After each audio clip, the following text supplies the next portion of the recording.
D'Artagnan obéit car Essos avait la voix solennelle et le geste puissant d'un juge envoyé par le Seigneur lui-même.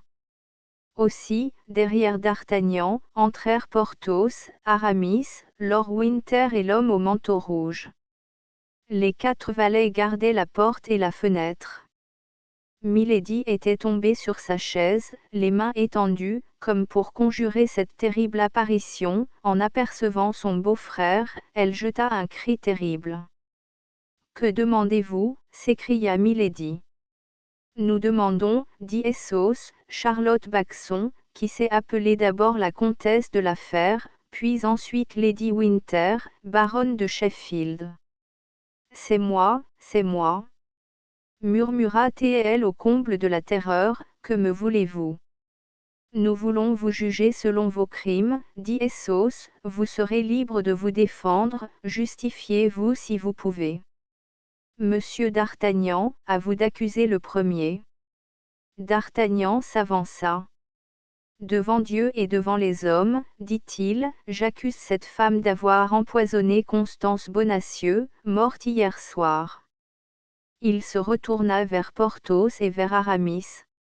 Nous attestons, dirent d'un seul mouvement les 2 mousquetaires.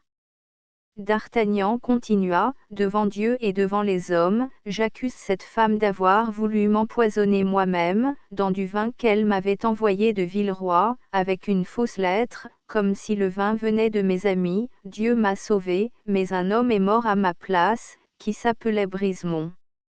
Nous attestons, dirent de la même voix Porthos et Aramis. Devant Dieu et devant les hommes, j'accuse cette femme de m'avoir poussé au meurtre du comte de Wardes, et, comme personne n'est là pour attester la vérité de cette accusation, je l'atteste, moi. J'ai dit. Et d'Artagnan passa de l'autre côté de la chambre avec Porthos et Aramis. À vous, milord, dit Essos. Le baron s'approcha à son tour. Devant Dieu et devant les hommes, dit-il, j'accuse cette femme d'avoir fait assassiner le duc de Buckingham. Le duc de Buckingham assassiné ? S'écrièrent d'un seul cri tous les assistants. Oui, dit le baron, assassiné. Sur la lettre d'avis que vous m'aviez écrite, j'avais fait arrêter cette femme, et je l'avais donnée en garde à un loyal serviteur. Elle a corrompu cet homme, elle lui a mis le poignard dans la main, elle lui a fait tuer le duc, et dans ce moment peut-être Felton paye de sa tête le crime de cette furie. Un frémissement courut parmi les juges à la révélation de ces crimes encore inconnus. Ce n'est pas tout, reprit Lord Winter, mon frère, qui vous avait fait son héritière, est mort en 3 heures d'une étrange maladie qui laisse des traces livides par tout le corps. M'assure, comment votre mari est-il mort ? Horreur ! S'écrièrent Porthos et Aramis. Assassin de Buckingham, assassin de Felton, assassin de mon frère, je demande justice contre vous, et je déclare que si on ne me la fait pas, je me la ferai. Et Lord Winter alla se ranger près de d'Artagnan, laissant la place libre à un autre accusateur. Milady laissa tomber son front dans ses 2 mains et essaya de rappeler ses idées confondues par un vertige mortel. À mon tour, dit Essos tremblant lui-même comme le lion tremble à l'aspect du serpent, à mon tour. J'épousai cette femme quand elle était jeune fille, je l'épousai malgré toute ma famille, je lui donnai mon bien, je lui donnai mon nom, et un jour je m'aperçus que cette femme était flétrie, cette femme était marquée d'une fleur de lis sur l'épaule gauche. Oh, dit Milady en se levant, je défie de retrouver le tribunal qui a prononcé sur moi cette sentence infâme. Je défie de retrouver celui qui t'a exécuté. Silence, dit une voix. À ceci, c'est à moi de répondre. Et l'homme au manteau rouge s'approcha à son tour. Quel est cet homme ? Quel est cet homme ? S'écria Milady suffoquée par la terreur et dont les cheveux, qui s'étaient dénoués, semblaient se dresser sur sa tête livide comme s'il eût été vivant. Tous les yeux se portèrent sur cet homme, car à tous, excepté à Essos, il était inconnu. Encore Essos le regardait-il avec autant de stupéfaction que les autres, car il ignorait comment il pouvait se trouver mêlé en quelque chose à l'horrible drame qui se dénouait en ce moment. Après s'être approché de Milady, d'un pas lent et solennel, de telle manière que la table seule le sépara d'elle, l'inconnu ôta son masque. Milady regarda quelque temps avec une terreur croissante ce visage pâle encadré de cheveux et de favoris noirs, dont la seule expression était une impassibilité glacée, puis tout à coup, « Oh ! Non, non, dit-elle en se levant et en reculant jusqu'au mur, non, non, c'est une apparition infernale. Ce n'est pas lui. À moi. À moi. » s'écria T.L. d'une voix rauque en se retournant vers la muraille comme si elle eût pu s'y ouvrir un passage avec ses mains. « Mais qui êtes-vous donc ? » s'écrièrent tous les témoins de cette scène. « Demandez-le à cette femme, dit l'homme au manteau rouge, car vous voyez bien qu'elle m'a reconnu, elle. » Le bourreau de Lille, s'écria Milady en proie à une terreur insensée et se cramponnant des mains à la muraille pour ne pas tomber. Tout le monde s'écarta, et l'homme au manteau rouge resta seul debout au milieu de la salle. « Oh ! Grâce ! Grâce ! Pardon !» s'écria la misérable en tombant à genoux. L'inconnu laissa le silence se rétablir. « Je vous le disais bien, qu'elle m'avait reconnu, reprit-il. Oui, je suis le bourreau de la ville de Lille, et voici mon histoire. » Tous les yeux étaient fixés sur cet homme dont on attendait les paroles avec une avide anxiété. Cette jeune femme était autrefois une jeune fille aussi belle qu'elle est belle aujourd'hui. Elle était religieuse au couvent des Bénédictines de Templemar. Un jeune prêtre au cœur simple et croyant desservait l'église de ce couvent, elle entreprit de le séduire et y réussit, elle eût séduit un saint. Leur vue à tous deux était sacrée, irrévocable, leur liaison ne pouvait durer longtemps sans les perdre tous deux. Elle obtint de lui qu'il quitterait le pays, mais pour quitter le pays, pour fuir ensemble, pour gagner une autre partie de la France, où ils puissent vivre tranquilles parce qu'ils seraient inconnus, il fallait de l'argent, ils n'en avaient ni l'un ni l'autre. Le prêtre vola les vases sacrés, les vendit, mais comme ils s'apprêtaient à partir ensemble, ils furent arrêtés tous deux. 8 jours après, elle avait séduit le fils du geôlier et s'était sauvée.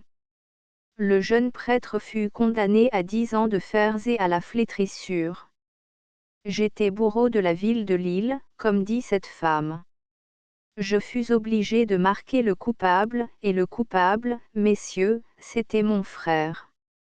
Je jurai alors que cette femme qui l'avait perdu, qui était plus que sa complice, puisqu'elle l'avait poussé au crime, partagerait au moins le châtiment.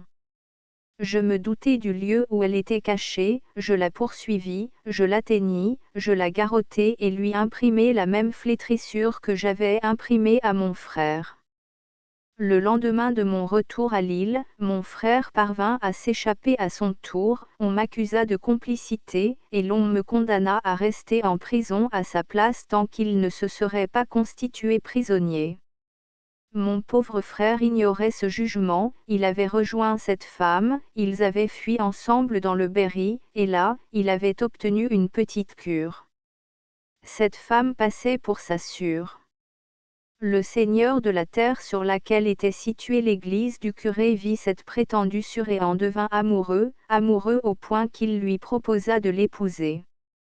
Alors elle quitta celui qu'elle avait perdu pour celui qu'elle devait perdre, et devint la comtesse de la Fère. Tous les yeux se tournèrent vers Essos, dont c'était le véritable nom, et qui fit signe de la tête que tout ce qu'avait dit le bourreau était vrai. Alors, reprit celui-ci, fou, désespéré, décidé à se débarrasser d'une existence à laquelle elle avait tout enlevé, honneur et bonheur, mon pauvre frère revint à Lille, et, apprenant l'arrêt qui m'avait condamné à sa place, se constitua prisonnier et se pendit le même soir au soupirail de son cachot.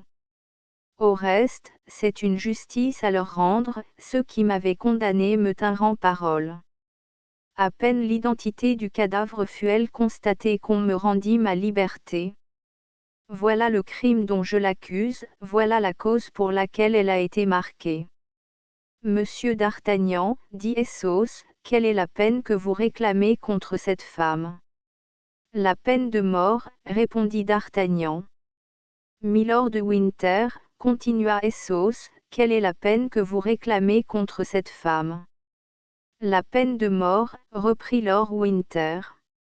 Messieurs Porthos et Aramis, reprit Athos, vous qui êtes ses juges, quelle est la peine que vous portez contre cette femme? La peine de mort, répondirent d'une voix sourde les deux mousquetaires. Milady poussa un hurlement affreux, et fit quelques pas vers ses juges en se traînant sur ses genoux. Athos étendit la main vers elle. Charlotte Backson, comtesse de la Fère, Milady de Winter, dit-il, vos crimes ont lassé les hommes sur la terre et Dieu dans le ciel. Si vous savez quelque prière, dites-la, car vous êtes condamnée et vous allez mourir. À ces paroles, qui ne lui laissaient aucun espoir, Milady se releva de toute sa hauteur et voulut parler, mais les forces lui manquèrent, elle sentit qu'une main puissante et implacable la saisissait par les cheveux et l'entraînait aussi irrévocablement que la fatalité entraîne l'homme, elle ne tenta donc pas même de faire résistance et sortit de la chaumière.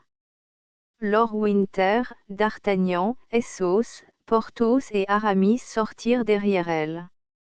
Les valets suivirent leur maître, et la chambre resta solitaire avec sa fenêtre brisée, sa porte ouverte et sa lampe fumeuse qui brûlait tristement sur la table. Tranquille exécution, il était minuit à peu près, la lune, échancrée par sa décroissance et ensanglantée par les dernières traces de l'orage, se levait derrière la petite ville d'Armentières, qui découpait sur sa lueur blafarde la silhouette sombre de ses maisons et le squelette de son haut clocher découpé à jour. En face, la Lys roulait ses eaux pareilles à une rivière d'étain fondu, tandis que sur l'autre rive on voyait la masse noire des arbres se profiler sur un ciel orageux envahi par de gros nuages cuivrés qui faisaient une espèce de crépuscule au milieu de la nuit.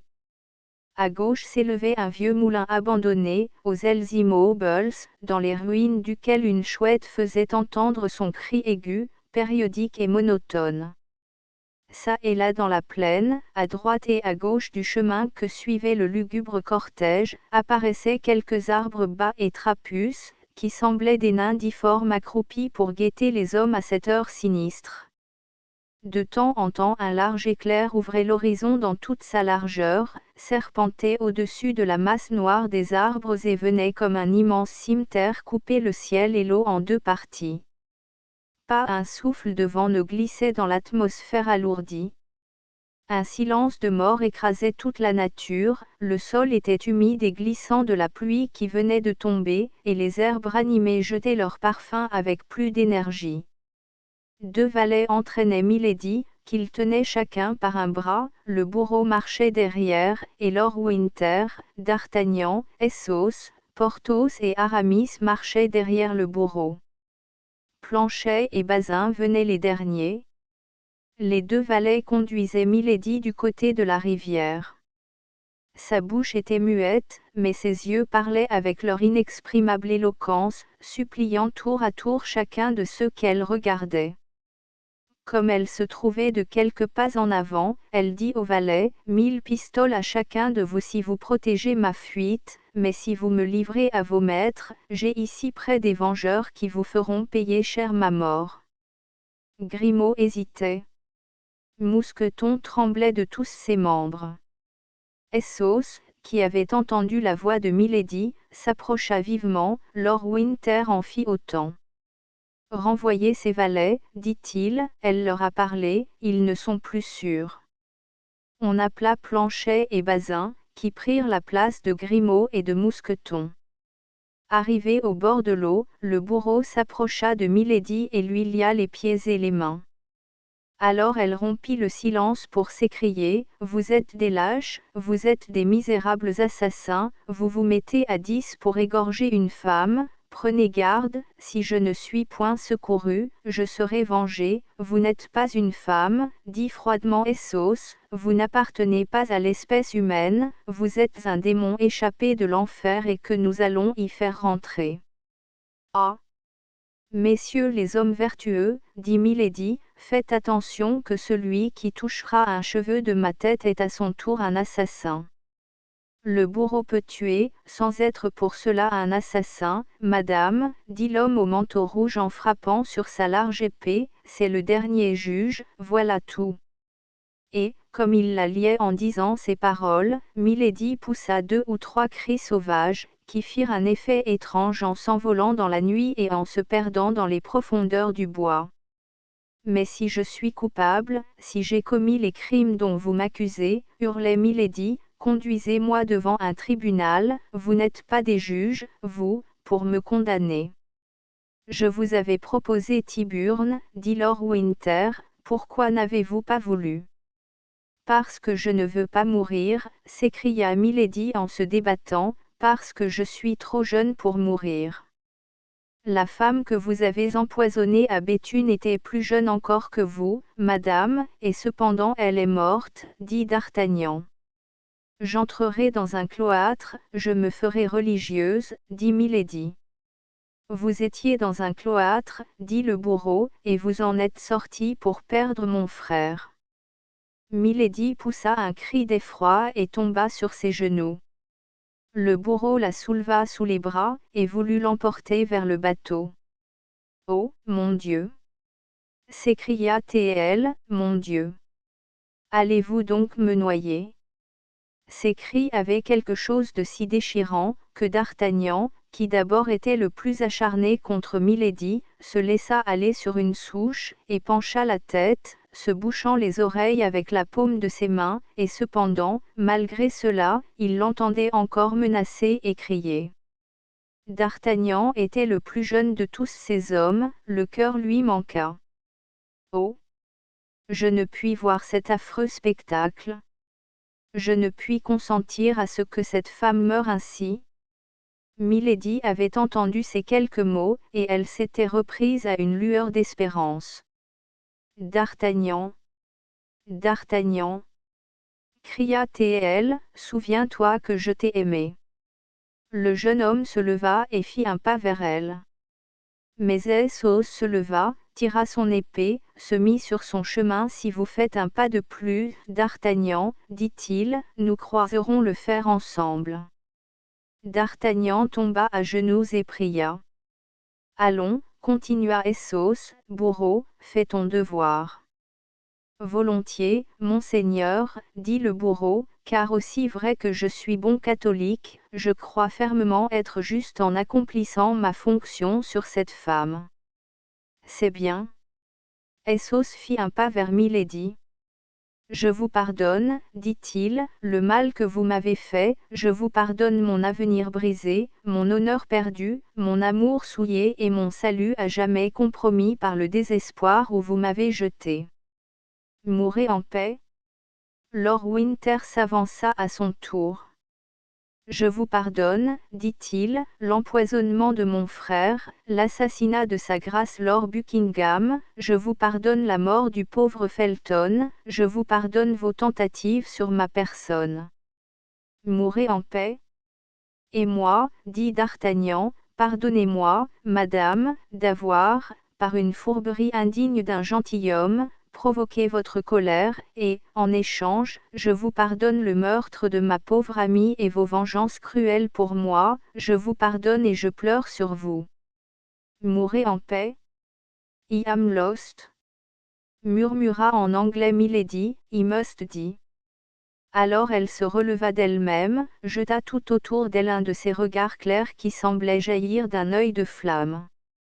Elle ne vit rien. Elle écouta, elle n'entendit rien. Elle n'avait autour d'elle que des ennemis. Où vais-je mourir, dit-elle. Sur l'autre rive, répondit le bourreau. Alors il la fit entrer dans la barque, et, comme il allait y mettre le pied, Essos lui remit une somme d'argent. Tenez, dit-il, voici le prix de l'exécution, que l'on voit bien que nous agissons en juges. C'est bien, dit le bourreau, et que maintenant, à son tour, cette femme sache que je n'accomplis pas mon métier, mais mon devoir. Et il jeta l'argent dans la rivière. Le bateau s'éloigna vers la rive gauche de la Lys, emportant la coupable et l'exécuteur. Tous les autres demeurèrent sur la rive droite, où ils étaient tombés à genoux. Le bateau glissait lentement le long de la corde du bac, sous le reflet d'un nuage pâle qui surplombait l'eau en ce moment. On le vit aborder sur l'autre rive, les personnages se dessinaient en noir sur l'horizon rougeâtre. Milady, pendant le trajet, était parvenue à détacher la corde qui liait ses pieds. En arrivant sur le rivage, elle sauta légèrement à terre et prit la fuite. Mais le sol était humide. En arrivant au haut du talus, elle glissa et tomba sur ses genoux. Une idée superstitieuse la frappa sans doute. Elle comprit que le ciel lui refusait son secours et resta dans l'attitude où elle se trouvait, la tête inclinée et les mains jointes.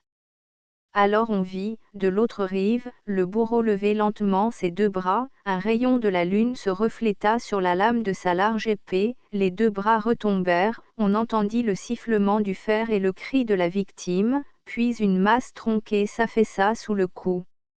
Alors le bourreau détacha son manteau rouge, l'étendit à terre, y coucha le corps, y jeta la tête, puis le noua par les quatre coins, le rechargea sur son épaule et remonta dans le bateau.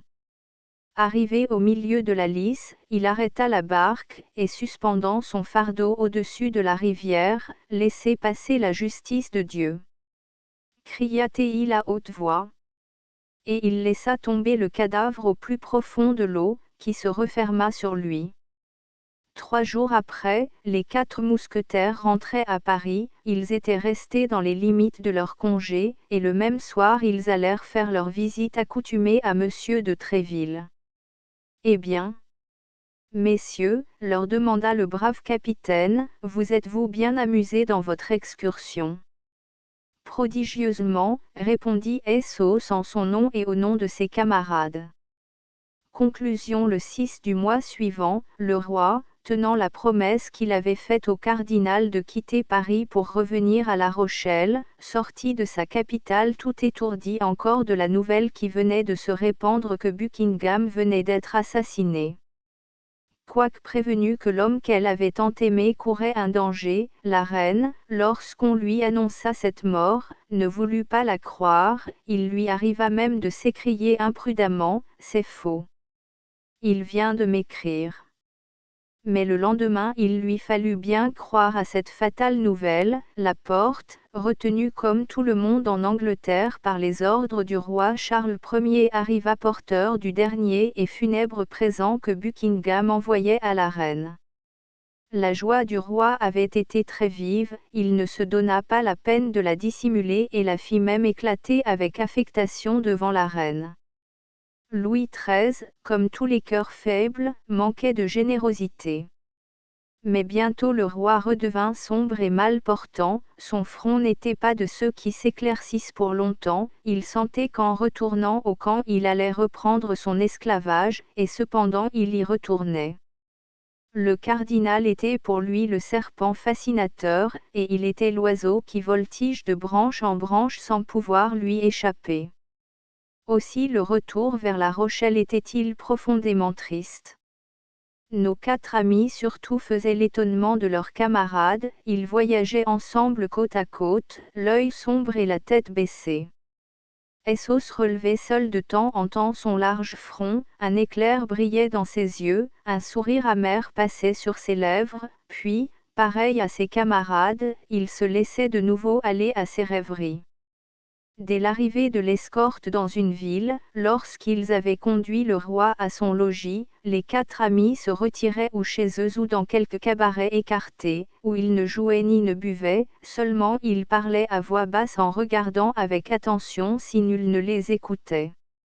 Un jour que le roi avait fait halte sur la route pour voler la pie, et que les 4 amis, selon leur habitude, au lieu de suivre la chasse, s'étaient arrêtés dans un cabaret sur la grande route, un homme, qui venait de La Rochelle à franc-étrier, s'arrêta à la porte pour boire un verre de vin, et plongea son regard dans l'intérieur de la chambre où étaient attablés les 4 mousquetaires. « Holà, monsieur d'Artagnan, dit-il, n'est-ce point vous que je vois là-bas ?» D'Artagnan leva la tête et poussa un cri de joie. Cet homme qu'il appelait son fantôme, c'était son inconnu de Meung, de la rue des Fossoyeurs et d'Arras. D'Artagnan tira son épée et s'élança vers la porte. Mais cette fois, au lieu de fuir, l'inconnu s'élança à bas de cheval, et s'avança à la rencontre de D'Artagnan. « Ah! Monsieur, dit le jeune homme, je vous rejoins donc enfin, cette fois vous ne m'échapperez pas, ce n'est pas mon intention non plus, monsieur, car cette fois je vous cherchais. Au nom du roi, je vous arrête. Je dis que vous ayez à me rendre votre épée, monsieur, et cela sans résistance, il y va de votre tête, je vous en avertis. » « Qui êtes-vous donc » demanda D'Artagnan en baissant son épée, mais sans la rendre encore. « Je suis le chevalier de Rochefort, » répondit l'inconnu, l'écuyer de monsieur le cardinal de Richelieu, et j'ai ordre de vous ramener à son éminence. Nous retournons auprès de son éminence, monsieur le chevalier, dit Athos en s'avançant, et vous accepterez bien la parole de monsieur d'Artagnan, qui promet de se rendre en droite ligne à La Rochelle. Je dois le remettre entre les mains des gardes qui le ramèneront au camp. Nous lui en servirons, monsieur, sur notre parole de gentilshommes, mais sur notre parole de gentilshommes aussi, ajouta Athos, monsieur d'Artagnan ne nous quittera pas. Le chevalier de Rochefort jeta un coup d'œil en arrière et vit que Porthos et Aramis s'étaient placés entre lui et la porte, il comprit qu'il était complètement à la merci de ces 4 hommes. « Messieurs, dit-il, si monsieur d'Artagnan veut me rendre son épée, et joindre sa parole à la vôtre, je me contenterai de votre promesse de conduire monsieur d'Artagnan au quartier de monseigneur le cardinal. » « Vous avez ma parole, monsieur, dit d'Artagnan, et voici mon épée. »« Cela me va d'autant mieux, ajouta Rochefort, qu'il faut que je continue mon voyage. »« Si c'est pour rejoindre Milady, dit froidement Athos, c'est inutile, vous ne la retrouverez pas. Qu'est-elle donc devenue » demanda vivement Rochefort. « Revenez au camp et vous le saurez. » Rochefort demeura un instant pensif, puis, comme on n'était plus qu'à une journée de Surgères, jusqu'où le cardinal devait venir au-devant du roi, il résolut de suivre le conseil d'Athos et de revenir avec eux. D'ailleurs ce retour lui offrait un avantage, c'était de surveiller lui-même son prisonnier. On se remit en route. Le lendemain, à 3 heures de l'après-midi, on arriva à Surgères. Le cardinal y attendait Louis XIII. Le ministre et le roi y échangèrent force caresses, se félicitèrent de l'heureux hasard qui débarrassait la France de l'ennemi acharné qui ameutait l'Europe contre elle. Après quoi, le cardinal, qui avait été prévenu par Rochefort que d'Artagnan était arrêté, et qui avait hâte de le voir, prit congé du roi en l'invitant à venir visiter le lendemain les travaux de la digue qui étaient achevés. En revenant le soir à son quartier du pont de la Pierre, le cardinal trouva debout devant la porte de la maison qu'il habitait d'Artagnan sans épée et les 3 mousquetaires armés. Cette fois, comme il était en force, il les regarda sévèrement, et fit signe de l'œil et de la main à D'Artagnan de le suivre. D'Artagnan obéit. « Nous t'attendons, D'Artagnan, dit Athos assez haut pour que le cardinal l'entendît. Son éminence continua son chemin sans prononcer une seule parole. D'Artagnan entra derrière le cardinal, et derrière d'Artagnan la porte fut gardée. Son éminence se rendit dans la chambre qui lui servait de cabinet, et fit signe à Rochefort d'introduire le jeune mousquetaire. Rochefort obéit et se retira. D'Artagnan resta seul en face du cardinal, c'était sa seconde entrevue avec Richelieu, et il avoua depuis qu'il avait été bien convaincu que ce serait la dernière. Richelieu resta debout, appuyé contre la cheminée, une table était dressée entre lui et d'Artagnan. « Monsieur, dit le cardinal, vous avez été arrêté par mes ordres. » « On me l'a dit, monseigneur. » « Savez-vous pourquoi ? » ? « Non, monseigneur, car la seule chose pour laquelle je pourrais être arrêté est encore inconnue de son éminence. » Richelieu regarda fixement le jeune homme. « Oh là, dit-il, que veut dire cela ? Si monseigneur veut m'apprendre d'abord les crimes qu'on m'impute, je lui dirai ensuite les actes que j'ai commis. » « On vous impute des crimes qui ont fait choir des têtes plus hautes que la vôtre, monsieur, dit le cardinal. »« Lesquels, monseigneur ? » demanda d'Artagnan avec un calme qui étonna le cardinal lui-même. « On vous impute d'avoir correspondu avec les ennemis du royaume, on vous impute d'avoir surpris les secrets de l'État, on vous impute d'avoir essayé de faire avorter les plans de votre général. » « Et qui m'impute cela, monseigneur ? » dit d'Artagnan, qui se doutait que l'accusation venait de Milady, une femme flétrie par la justice du pays, une femme qui a épousé un homme en France et un autre en Angleterre, une femme qui a empoisonné son second mari et qui a tenté de m'empoisonner moi-même. « Que dites-vous donc là ? » « Monsieur, s'écria le cardinal étonné, et de quelle femme parlez-vous ainsi ? » « De Milady de Winter, répondit d'Artagnan. « Oui, de Milady de Winter, dont, sans doute, votre éminence ignorait tous les crimes lorsqu'elle l'a honoré de sa confiance. » « Monsieur, dit le cardinal, si Milady de Winter a commis les crimes que vous dites, elle sera punie. »« Elle l'est, monseigneur. » « Et qui l'a punie ? » ?»« Nous. »« Elle est en prison. »« Elle est morte. » »« Morte ?» répéta le cardinal, qui ne pouvait croire à ce qu'il entendait. « Morte. » « N'avez-vous pas dit qu'elle était morte ? » « 3 fois elle avait essayé de me tuer, et je lui avais pardonné, mais elle a tué la femme que j'aimais. Alors, mes amis et moi, nous l'avons prise, jugée et condamnée. » D'Artagnan alors raconta l'empoisonnement de Madame Bonacieux dans le couvent des Carmélites de Béthune, le jugement dans la maison isolée, l'exécution sur les bords de la Lys. Un frisson courut par tout le corps du cardinal, qui cependant ne frissonnait pas facilement. Mais tout à coup, comme subissant l'influence d'une pensée muette, la physionomie du cardinal, sombre jusqu'alors, s'éclaircit peu à peu et en arriva à la plus parfaite sérénité.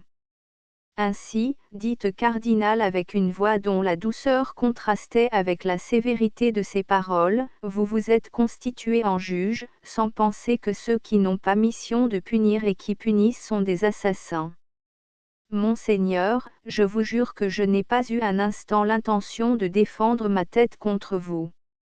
Je subirai le châtiment que votre éminence voudra bien m'infliger.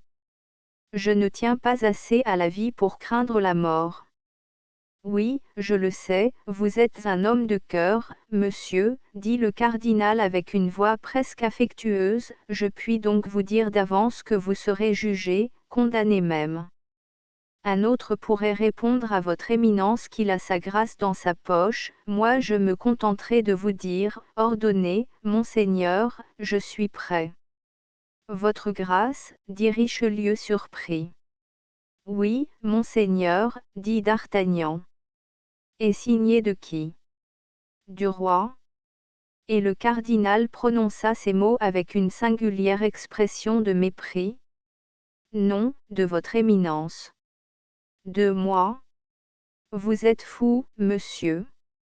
Monseigneur reconnaîtra sans doute son écriture. Et d'Artagnan présenta au cardinal le précieux papier qu'Athos avait arraché à Milady, et qu'il avait donné à d'Artagnan pour lui servir de sauvegarde. Son éminence prit le papier et lut d'une voix lente et en appuyant sur chaque syllabe, « C'est par mon ordre et pour le bien de l'État que le porteur du présent papier a fait ce qu'il vient de faire. » Richelieu. Au camp de La Rochelle, ce 5 août 1628. Le cardinal, après avoir lu ces 2 lignes, tomba dans une rêverie profonde, mais il ne rendit pas le papier à d'Artagnan. Il médite de quel genre de supplice il me fera mourir, se dit tout bas d'Artagnan, eh bien, ma foi. Il verra comment meurt un gentilhomme. Le jeune mousquetaire était en excellente disposition pour trépasser héroïquement. Richelieu pensait toujours, roulait et déroulait le papier dans ses mains. Enfin il leva la tête, fixa son regard d'aigle sur cette physionomie loyale, ouverte, intelligente, lut sur ce visage sillonné de larmes toutes les souffrances qu'il avait endurées depuis un mois, et songea pour la 3e ou 4e fois combien cet enfant avait d'avenir, et quelles ressources son activité, son courage et son esprit pouvaient offrir à un bon maître. D'un autre côté, les crimes, la puissance, le génie infernal de Milady l'avaient plus d'une fois épouvanté. Il sentait comme une joie secrète d'être à jamais débarrassé de ce complice dangereux. Il déchira lentement le papier que d'Artagnan lui avait généreusement remis. « Je suis perdu, dit en lui-même d'Artagnan. Et il s'inclina profondément devant le cardinal en homme qui dit, « Seigneur, que votre volonté soit faite. » Le cardinal s'approcha de la table, et, sans s'asseoir, écrivit quelques lignes sur un parchemin dont les 2/3 étaient déjà remplis et y apposa son sceau. « Ceci est ma condamnation, dit d'Artagnan, il m'épargne l'ennui de la Bastille et les lenteurs d'un jugement. C'est encore fort aimable à lui. Tenez, monsieur, dit le cardinal au jeune homme, je vous ai pris un blanc-seing et je vous en rends un autre. Le nom manque sur ce brevet et vous l'écrirez vous-même. » D'Artagnan prit le papier en hésitant et jeta les yeux dessus. C'était une lieutenance dans les mousquetaires. D'Artagnan tomba aux pieds du cardinal. Monseigneur, dit-il, ma vie est à vous, disposez-en désormais, mais cette faveur que vous m'accordez, je ne la mérite pas, j'ai 3 amis qui sont plus méritants et plus dignes, vous êtes un brave garçon, d'Artagnan, interrompit le cardinal en lui frappant familièrement sur l'épaule, charmé qu'il était d'avoir vaincu cette nature rebelle. Faites de ce brevet ce qu'il vous plaira. Seulement rappelez-vous que, quoique le nom soit en blanc, c'est à vous que je le donne.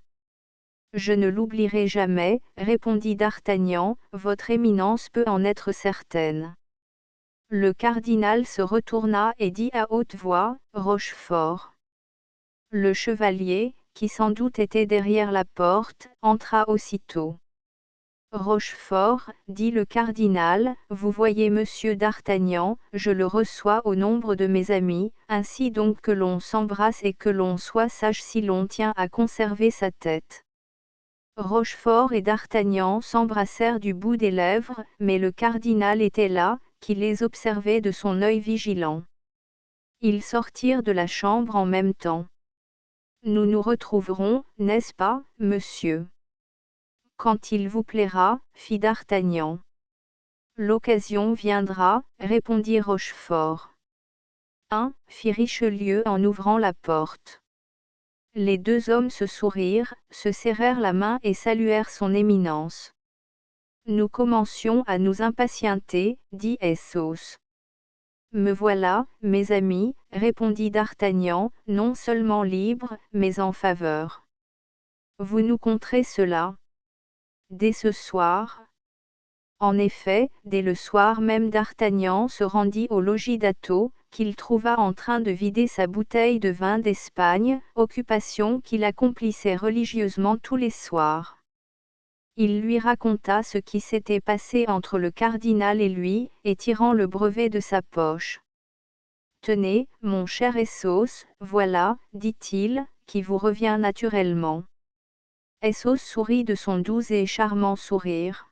« Ami, dit-il, pour Athos c'est trop, pour le comte de la Fère, c'est trop peu. Gardez ce brevet, il est à vous, hélas, mon Dieu. Vous l'avez acheté assez cher. » D'Artagnan sortit de la chambre d'Athos et entra dans celle de Porthos.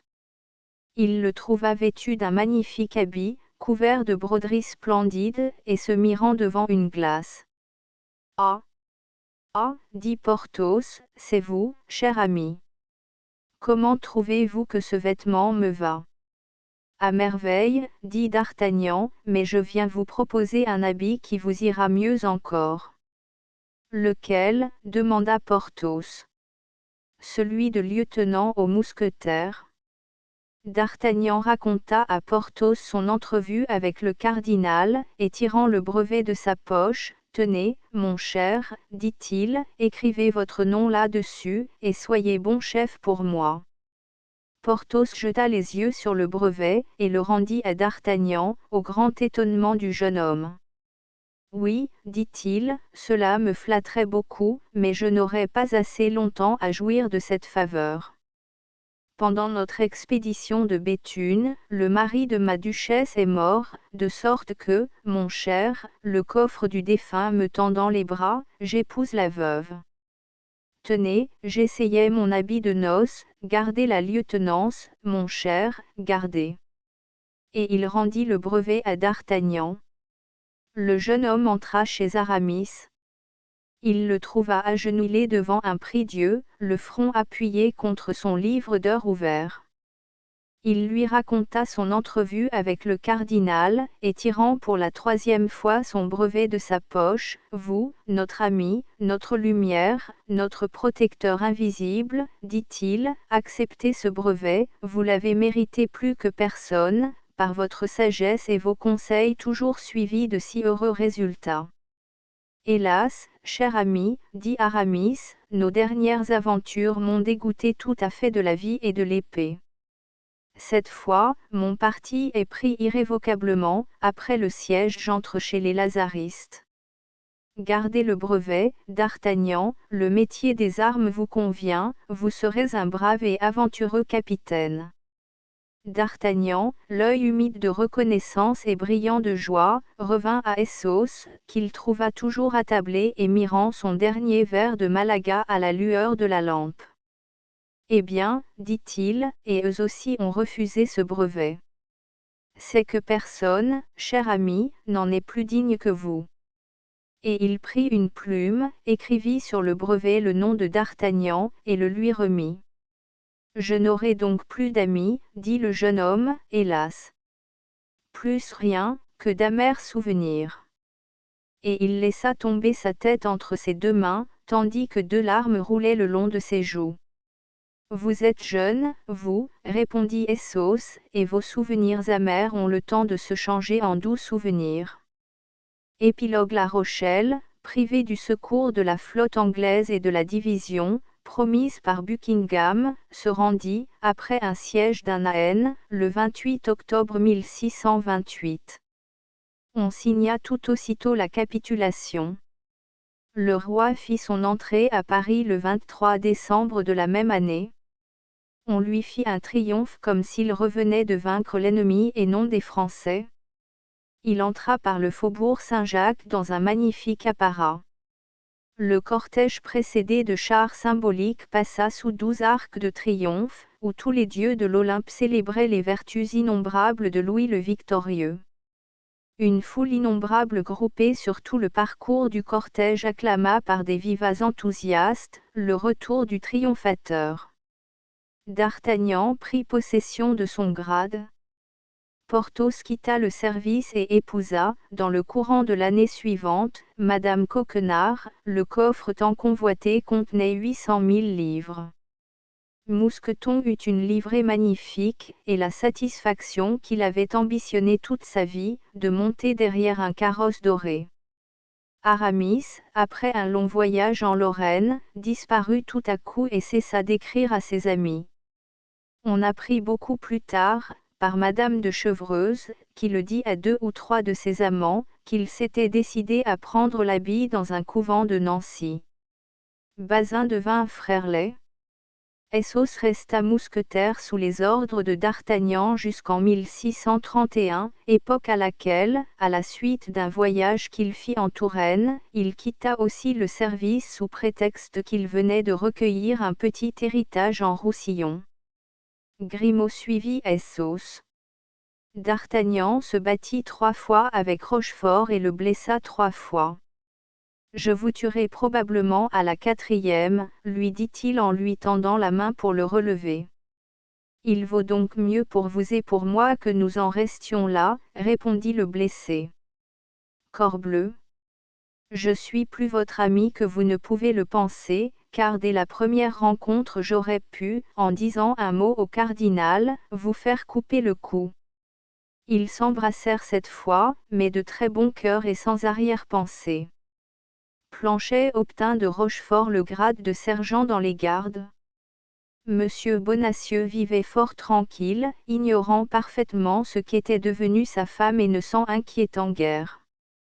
Un jour, il eut l'imprudence de se rappeler au souvenir du cardinal. Le cardinal lui fit répondre qu'il allait pourvoir à ce qu'il ne manquât jamais de rien désormais.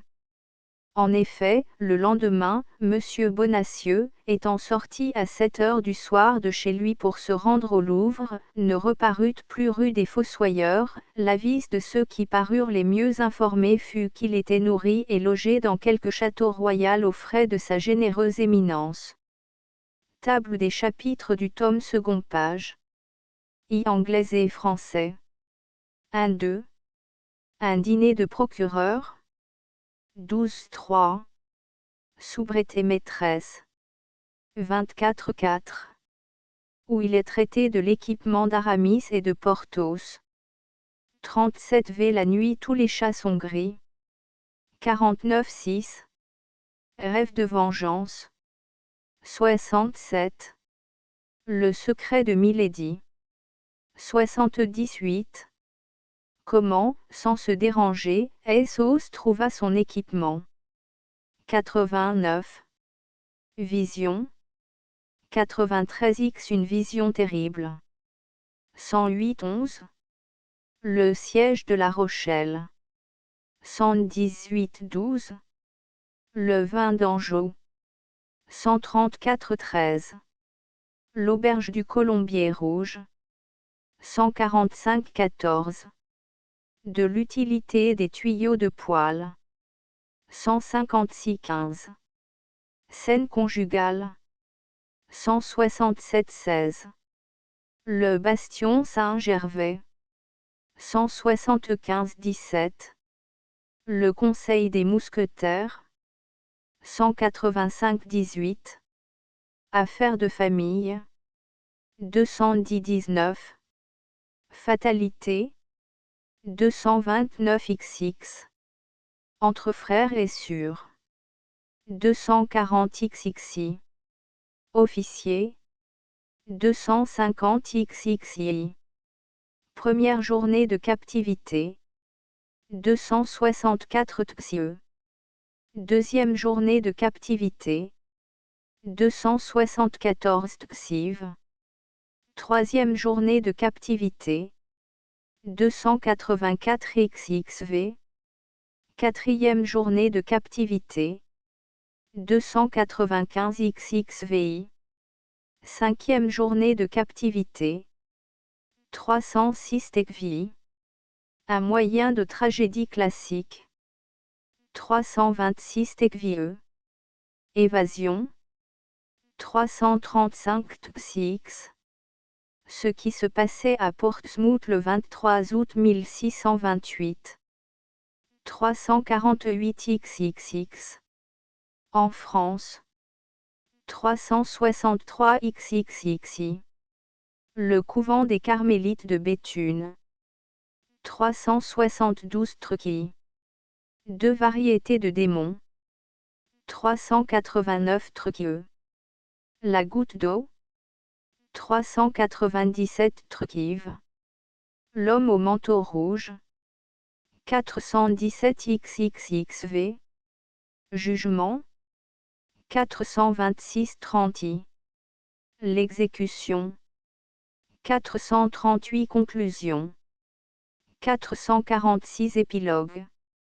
459 Table des gravures du tome 2 page. Fleuron du titre, Comtesse de Winter Constance Bonacieux Dame Coquenard. 3 D'Artagnan se répandit en propos galants. 1. Je vous donne la vie pour l'amour de votre surpoint. 4. Soyez le bienvenu, monsieur, dit Milady. 9. Un grand clair pâle vint ouvrir. 14. Maître Coquenard entra poussé sur son fauteuil à roulettes par Madame Coquenard et Porthos. 17. Porthos ne vit que des yeux flamboyants dévorant cette sublime poule. 19. Il déchira l'enveloppe malgré le cri que poussa Ketty. 27. Il le lui dit tant et si bien que la pauvre enfant le crut. 30. D'Artagnan prit une plume et écrivit. 36. Il tira une à une de ses sales habits 150 doubles pistoles. 42. Eh bien, mon cher, c'est le cheval sur lequel je suis venu à Paris. 45. Les deux malheureuses bêtes firent un tel bruit en soulevant le marteau. 47. Elle entendit entrer d'Artagnan, mais ne releva point la tête. 50. Essos l'examina et devint très pâle.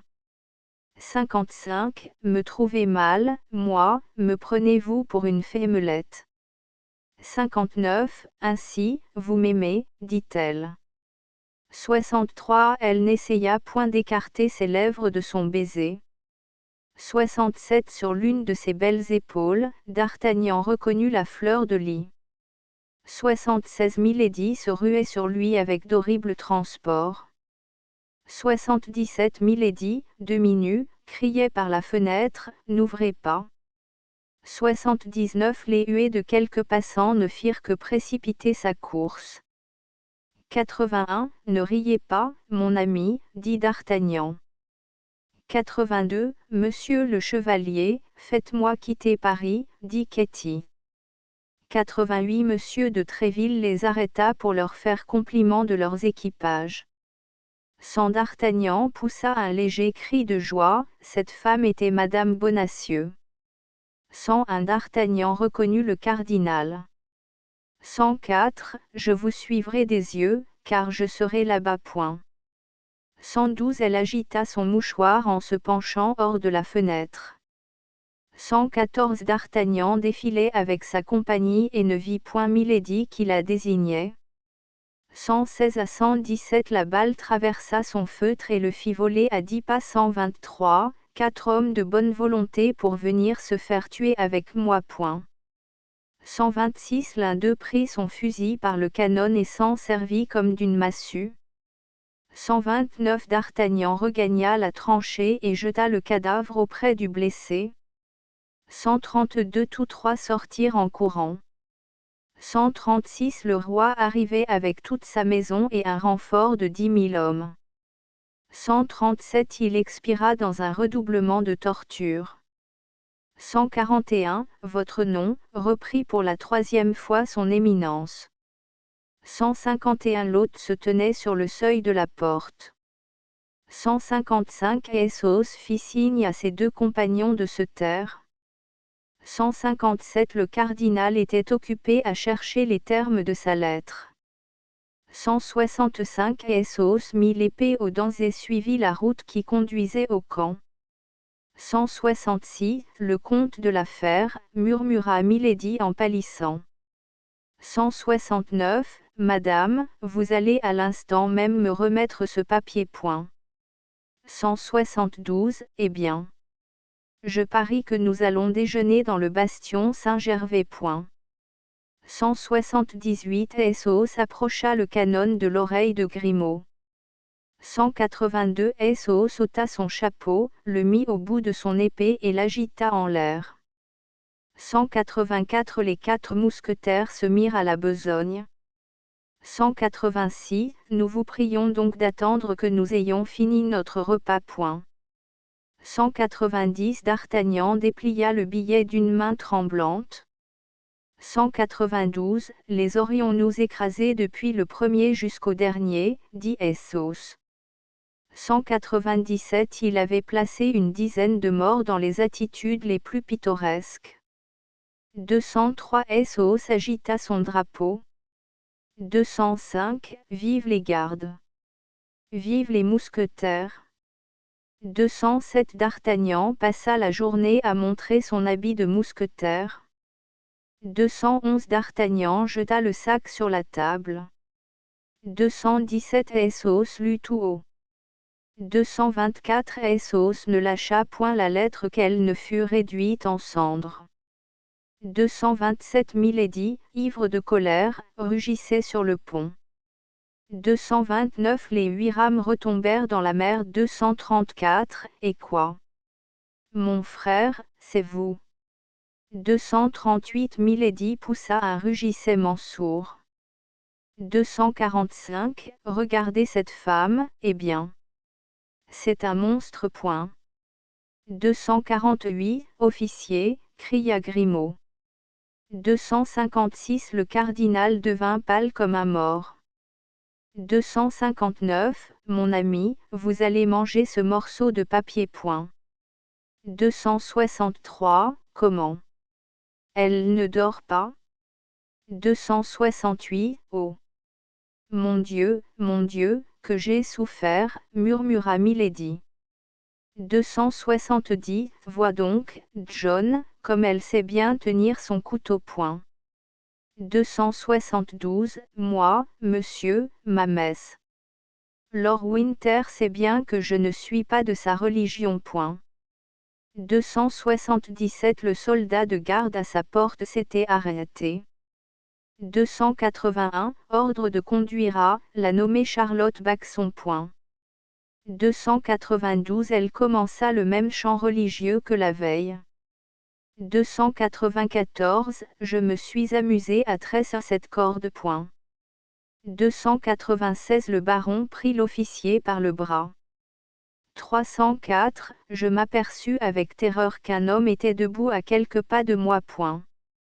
314 Je le frappai au milieu de la poitrine. Point. 322 Felton s'appuyait sur un meuble. 324 Le fer du bourreau s'était imprimé sur mon épaule. Point. 327 Il finit par tomber à genoux devant elle. 329 Voyez, milord, voici une femme qui était sous ma garde et qui s'est tuée. Point. 334 Felton. S'écria-t-elle, je suis sauvée.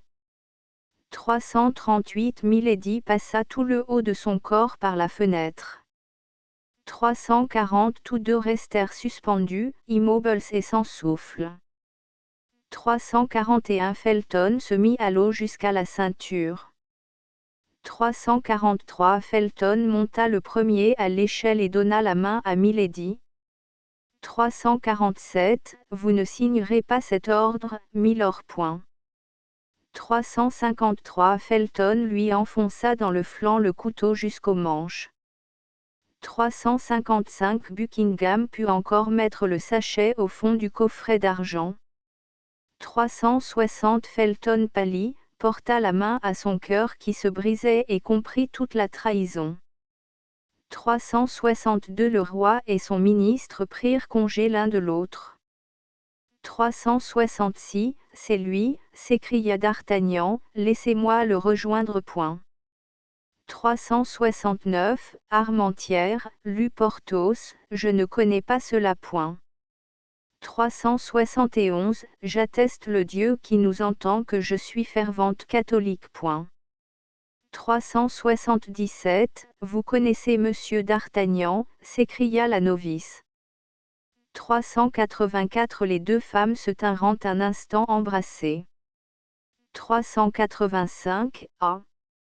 S'écrièrent ensemble Rochefort et Milady, c'est vous.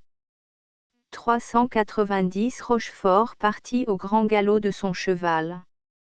396 Milady regardait de toute la puissance de son attention. 405 Buvez, ce vin vous donnera des forces, buvez. Point. 408 Oh! D'Artagnan, mon bien-aimé d'Artagnan, tu viens donc enfin. Point. 409 Elle tomba haletante dans les bras de Porthos et d'Aramis. 411 D'Artagnan ne tenait plus qu'un cadavre entre ses bras. 413 Planchet, Grimaud, Mousqueton et Bazin se présentèrent. 418 L'homme eut à peine lu ces deux lignes qu'il s'inclina. 421 Au milieu du chur, le corps de la victime était exposé. 422 Essos revint accompagné d'un homme masqué. 425 Grimaud étendit la main dans la direction de la lisse. 428 Milady recula en poussant un cri. 430 Quel est cet homme? Quel est cet homme? S'écria Milady. 433 Elle fit quelques pas vers ses juges en se traînant sur ses genoux. 437 Arrivé au bord de l'eau, le bourreau lui lia les pieds et les mains. 440 D'Artagnan tomba à genoux et pria. 442 Alors on vit de l'autre rive le bourreau lever lentement les deux bras. 444 Laissez passer la justice de Dieu. 445 Morte. Répéta le cardinal, n'avez-vous pas dit qu'elle était morte? 452 Monseigneur, ma vie est à vous, disposez-en désormais.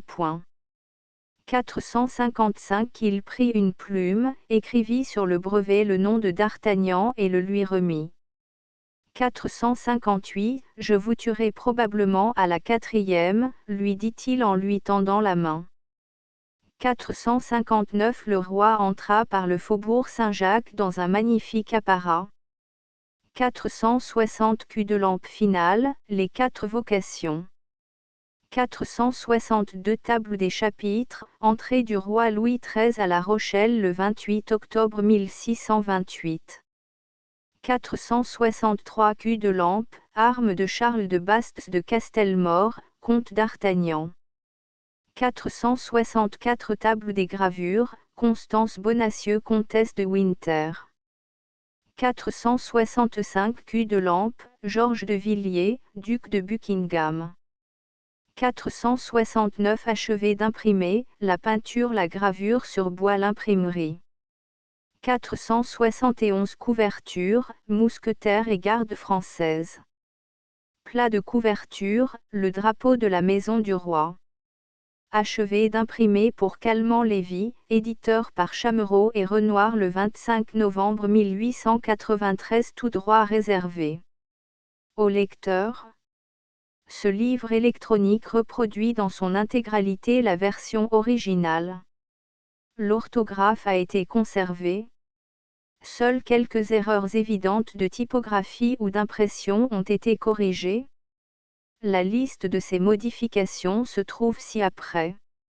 Dans le texte, les corrections sont soulignées en gris.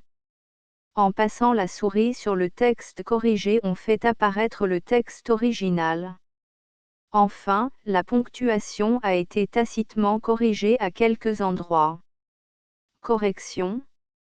Page 6, savait, remplacé par, saurait, alors, elle saurait, faisait, par, ferait, lui ferait perdre une partie, et, jouait, par, jouerait, il jouerait avec elle à jeu égal. Page 29, interceptation, remplacé par, interception, interception des lettres adressées.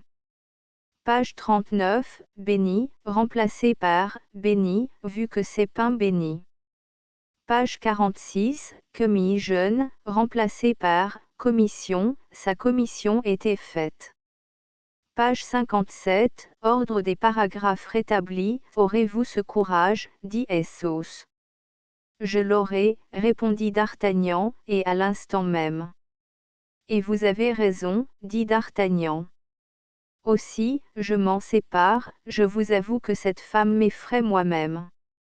Remplacé par, et vous avez raison, dit d'Artagnan. Aussi, je m'en sépare, je vous avoue que cette femme m'effraie moi-même. Aurez-vous ce courage, dit Essos. Je l'aurai, répondit d'Artagnan, et à l'instant même. Page 105, Myrane, remplacé par, Myram, Myram, tragédie en 5 actes.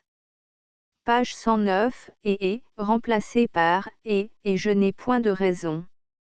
Page 120 et suivant, Toirac, remplacé par, Toira, il avait surpris le comte de Toira. Page 156, Compagon, remplacé par, Compagnon, il fit signe à ses deux compagnons de se taire. Page 159, accompagner, remplacé par accomplir, en mesure d'accomplir la menace. Page 170, d'autres éditions portent Anne de Breuil au lieu de Anne de Bueil. Page 170, diamant, remplacé par diamant, les deux ferrets de diamant. Page 179, être, remplacé par être, mais vous êtes 4, messieurs. Page 185, d'autres éditions portent Aramis, au lieu de Essos, oui, dit Essos, c'est l'affaire de Grimaud. Page 201, sur, remplacé par belle sur, il y fait mettre sa belle sur. Page 216, inséré, elle-même se doit de reconnaître. Page 223, aimer, remplacé par aimait, une petite ligère charmante que j'aimais fort. Page 228, ting, remplacé par thank you, be easy. Page 228, cendre, remplacé par cendre, qu'elle ne fut réduite en cendre. Page 260, il faut peut-être lire, crier, au lieu de guetter, ce Grimaud a guetté bien tard. Page 274, vu, remplacé par vu, quelqu'un qui l'eût vu dormant. Page 291, inséré, de, comment donc, cher sûr, dit de Winter. Page 295, tissu, remplacé par, tisser, entre ses mains une corde tissée. Page 307, restrait, remplacé par, restait, il ne lui restait plus que 2 jours. Page 345, Jude, remplacé par, Judas, grand comme Judas Machabée. Page 351, demande, remplacé par, demanda, pourquoi le baron n'est-il pas venu lui-même, demanda Buckingham. Page 375, que, remplacé par, où, du monde où nous nous trouvons placés. Page 376, d'étendre, remplacé par, de tendre, s'il veut se donner la peine de tendre la main. Page 382, d'autres éditions portent, Louvigny, au lieu de, Souvigny, je connais monsieur de Souvigny. Astérisque astérisque astérisque End of the Project Gutenberg e-book Les Trois Mousquetaires, volume 2, of 2, astérisque astérisque astérisque updated editions will replace the previous one, the all editions will be renamed. Creating the works from print editions not protected by US copyright law means that no one owns the United States copyright in these works, so the Foundation, and you, can copy and distribute it in the United States without permission and without paying copyright royalty. Special rule, set forth in the general terms of use part of this license, apply to copying and distributing Project Gutenberg symbol marque commercial electronic works to protect the Project Gutenberg symbol marque commercial concept and trademark. Project Gutenberg is a registered trademark, and may not be used if you charge for an e-book, except by following the terms of the trademark license, including paying royalty for use of the Project Gutenberg trademark. If you do not charge anything for copy of this e-book, complying with the trademark license is very easy. You may use this e-book for nearly any purpose such as creation of derivative works, report, performance and research. Project Gutenberg e-books may be modified and printed and given away. You may do practically anything in the United States with e-books not protected by US copyright law. Redistribution is subject to the trademark license, especially commercial redistribution. Start, full license. The full Project Gutenberg license. Please read this before you distribute or use this work to protect the Project Gutenberg symbol marque commercial mission of promoting the free distribution of electronic works, by using or distributing this work, or any other work associated in any way with the phrase Project Gutenberg, you agree to comply with all the terms of the full Project Gutenberg symbol marque commerciale licence available with this file or online at www.gutenberg.org/licence. Section 1.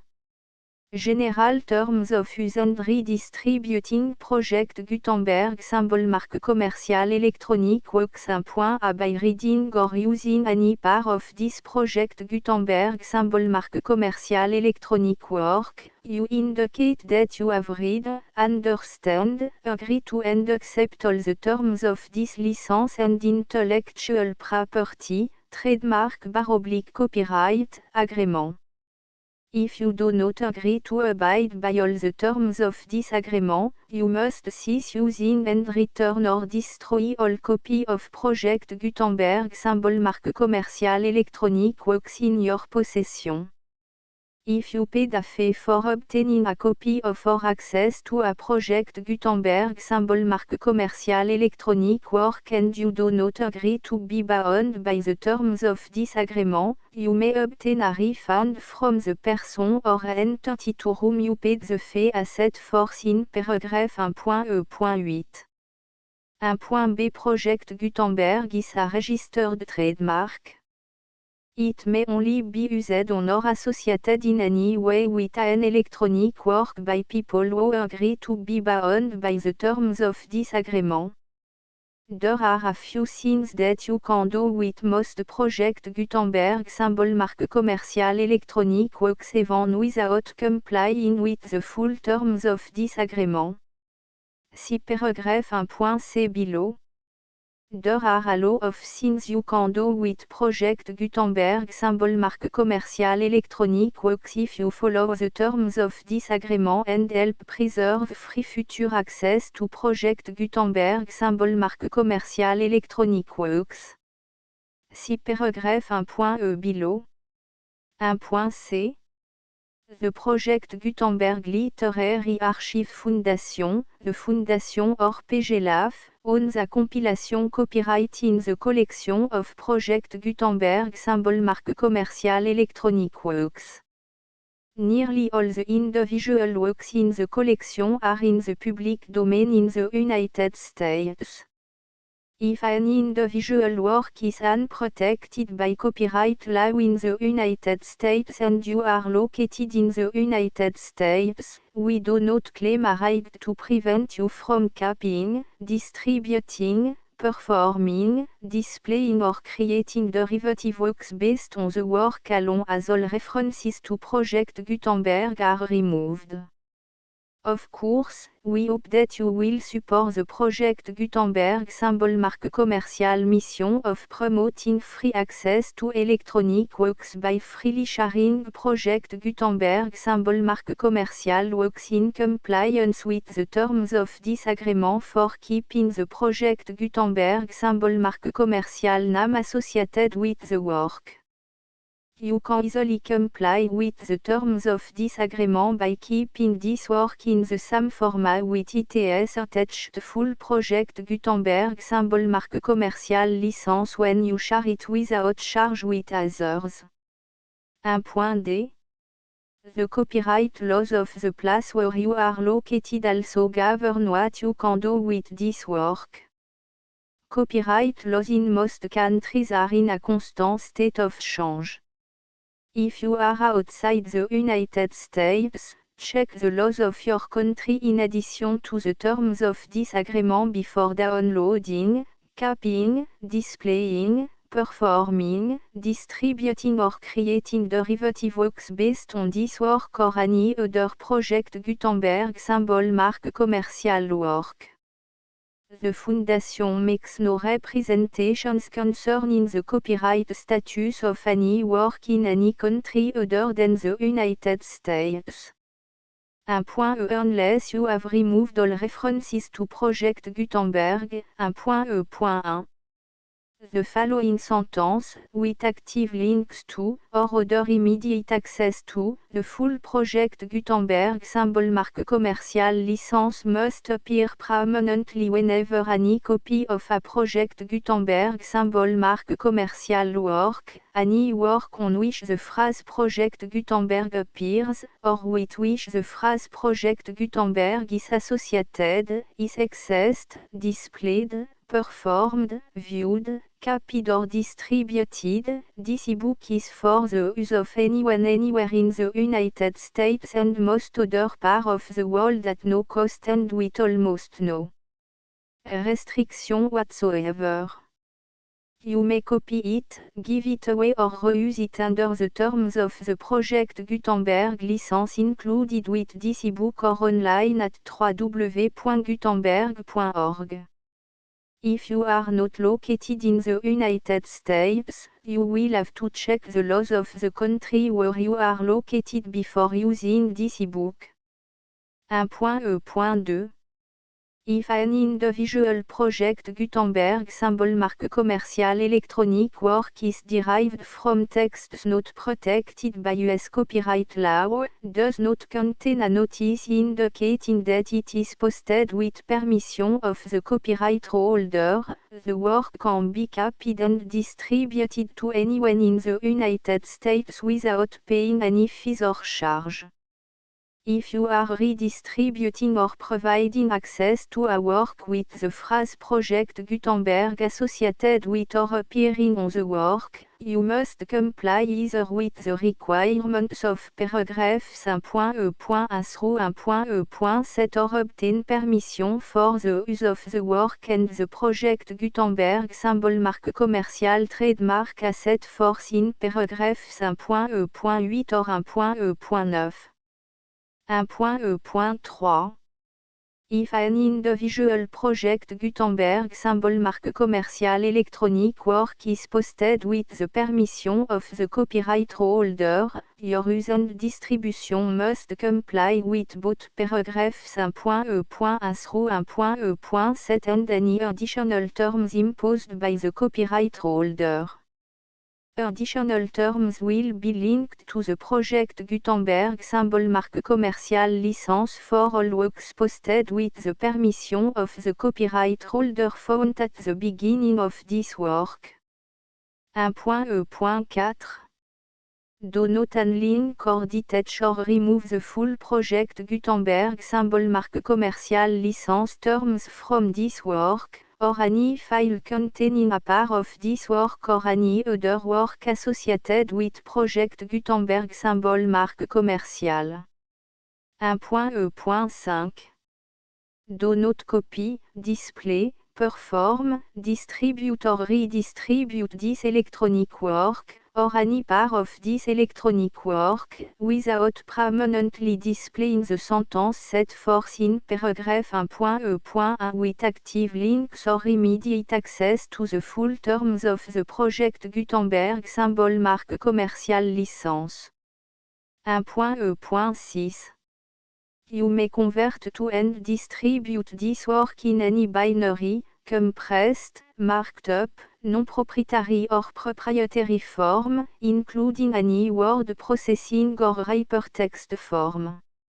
However, if you provide access to or distribute copy of a Project Gutenberg symbol marque commercial work in a format other than plain vanilla ASCII or other format used in the official version posted on the official Project Gutenberg symbol marque commercial website, www.gutenberg.org you must, at no additional cost, fee or expense to the user, provide a copy, a means of exporting a copy, or a means of obtaining a copy upon request, of the work in its original plain vanilla ASCII or other form. Any alternate format must include the full Project Gutenberg symbol marque commercial license as specified in paragraph 1.E.1.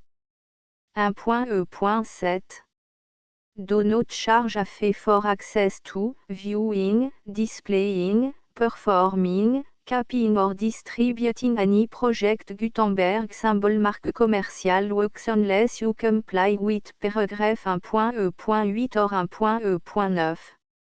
1.e.8. You may charge a reasonable fee for copy of or providing access to or distributing project Gutenberg symbol marque commerciale electronic works provided that you pay a royalty fee of 20% of the gross profit you derive from the use of project Gutenberg symbol marque commerciale works calculated using the method you already use to calculate your applicable tax. The fee is owed to the owner of the project Gutenberg symbol marque commerciale trademark, BU et HAS agreed to donate royalty under this paragraph to the project Gutenberg Literary Archive Foundation. Royalty payment must be paid within 60 days following each date on which you prepare, or are legally required to prepare, your periodic tax returns. Royalty payment should be clearly marked assumptions to the project Gutenberg Literary Archive Foundation at the address specified in section 4, information about donation to the project Gutenberg Literary Archive Foundation. You provide a full refund of any money paid by a user who notifies you in writing, or by email, within 30 days of receipt that S// does not agree to the terms of the full project Gutenberg symbol marque commerciale license. You must require such a user to return or destroy all copy of the works possessed in a physical medium and discontinue all use of and all access to other copy of project Gutenberg symbol marque commerciale works.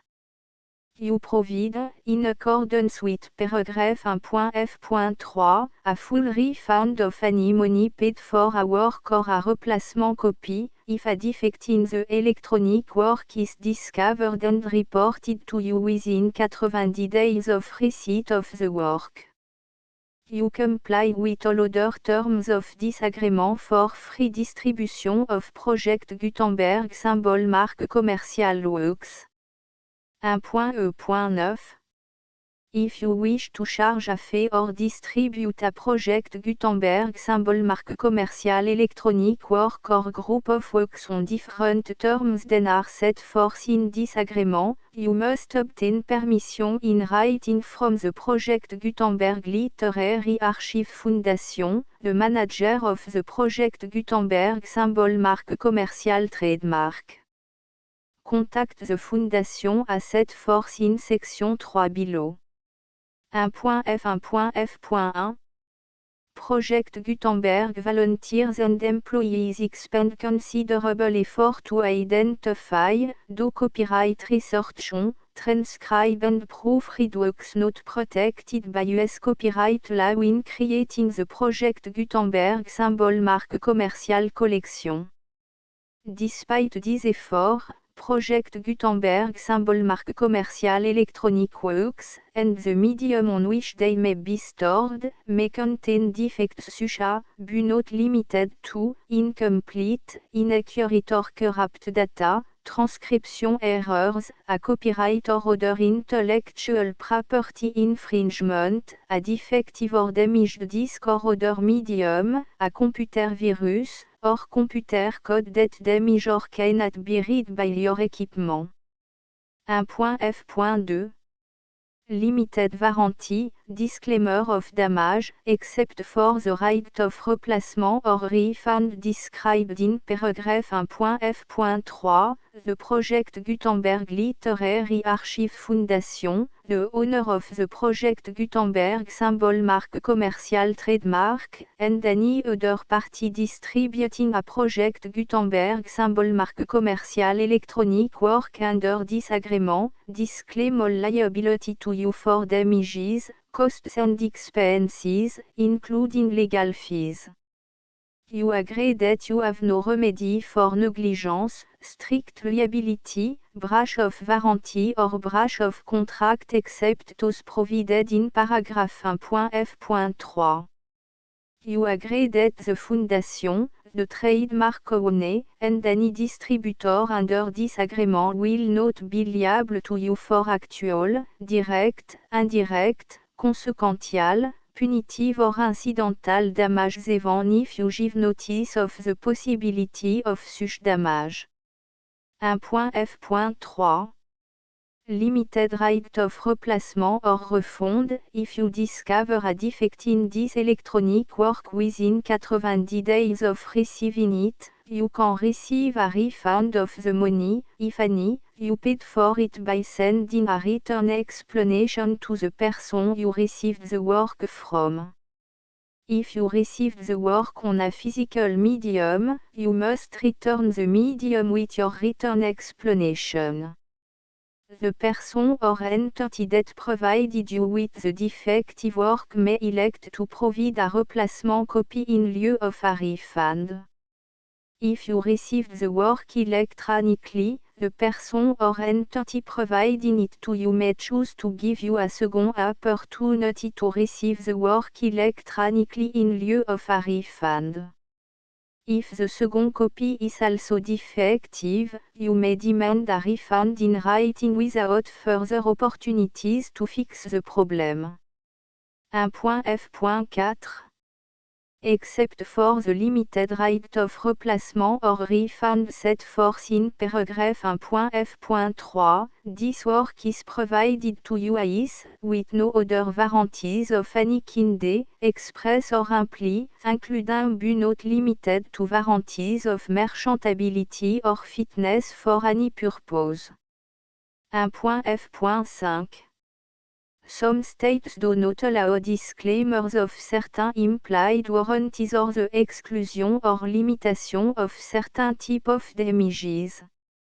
If any disclaimer or limitation set forth in this agreement violates the law of the state applicable to this agreement, the agreement shall be interpreted to make the maximum disclaimer or limitation permitted by the applicable state law. The invalidity or unenforceability of any provision of this agreement shall not void the remaining provision.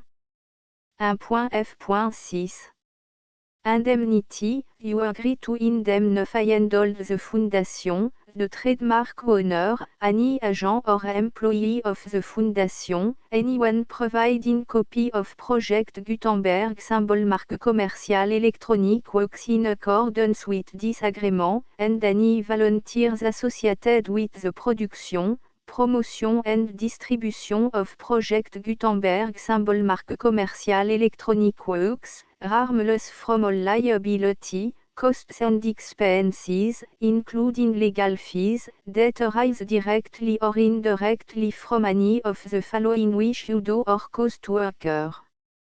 A. Distribution of this or any Project Gutenberg symbol marque commercial work. B. Alteration, modification, or addition or deletions to any Project Gutenberg symbol marque commercial work. And C. Any defective cause. Section 2. Information about the mission of Project Gutenberg symbol marque commercial. Project Gutenberg symbol marque commercial is synonymous with the free distribution of electronic works in format readable by the widest variety of computers including obsolete, old, middle-aged and new computers. It exists because of the effort of hundreds of volunteers and donations from people in all walks of life. Volunteers and financial support to provide volunteers with the assistance they need are critical to reaching Project Gutenberg symbol marque commercial's goals and ensuring that the Project Gutenberg symbol marque commercial collection will remain freely available for generations to come.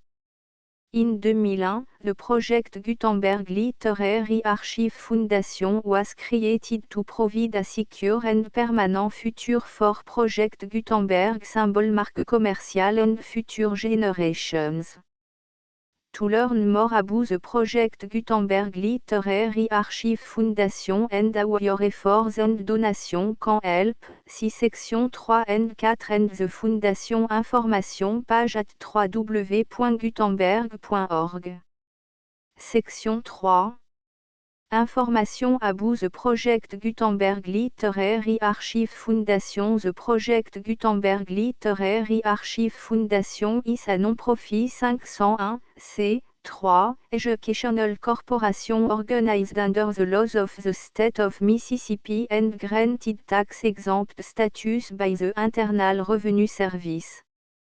The Fondation SEIN or Federal Tax Identification Number is 64 à 6 221 541.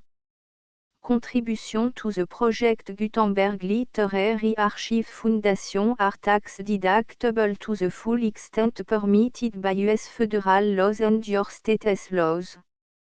The Foundation's business office is located at 809 North 1500 West, Salt Lake City, U84 116, 801, 596 à 1887. Email contact links and up-to-date contact information can be found at the Foundation's website and official page at www.gutenberg.org/contact. Section 4. Information about donation to the Project Gutenberg Literary Archive Foundation. Project Gutenberg symbol marque commercial depends upon and cannot survive without widespread public support and donation to carry out its mission of increasing the number of public domain and licensed works that can be freely distributed in machine-readable form accessible by the widest array of equipment including outdated equipment. Many small donations, $1 to $5,000, are particularly important to maintaining tax-exempt status with the IRS. The Foundation is committed to complying with the laws regulating charities and charitable donations in all 50 states of the United States. Compliance requirements are not uniform and it takes a considerable effort, much paperwork and money fees to meet and keep up with these requirements. We do not solicit donations in locations where we have not received written confirmation of compliance. To send donation or determine the status of compliance for any particular state, visit www.gutenberg.org/donate. While we cannot and do not solicit contribution from states where we have not met the solicitation requirements, we know of no prohibition against accepting unsolicited donation from donors in such states who approach us with offers to donate. International donations are gratefully accepted, but we cannot make any statements concerning tax treatment of donations received from outside the United States. US laws alone swamp for small staff. Please check the Project Gutenberg web page for current donation methods and addresses. Donations are accepted in a number of other ways including checks, online payments and credit card donations. To donate, please visit